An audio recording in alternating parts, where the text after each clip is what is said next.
the thing about this country is that every single social movement ends up a leftist movement. So you start out with feminism and you say, women should have rights and choices. And most people, I was there when that happened. Most people went, yeah, I get that. Yeah, I get that. And then it ends up, men are toxic, families stink, and being a mother is less than being, a model who walks down a runway in her underwear. These are the things it ends up being because it's a leftist movement. And then when you say, well, I'm against feminism, people think you're against women, but no, you're against leftism. Same thing with civil rights. It starts out like, hey, blacks are being mistreated. And most people go like, they kind of are, aren't they? And it ends up with white people stink. This country stinks. It's systemically racist because it's a leftist movement. And then when you say, well, I'm against civil rights, people say you're anti-black.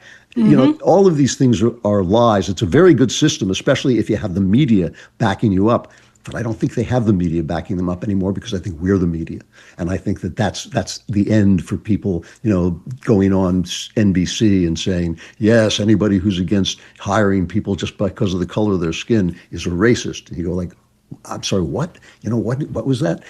So I think that they're in big trouble. I think, people like Gavin Newsom and the rest of the left are in really big trouble because the only thing they really had was the media. The only thing they had were the Academy, the news media, and Hollywood creating this cocoon of lies around them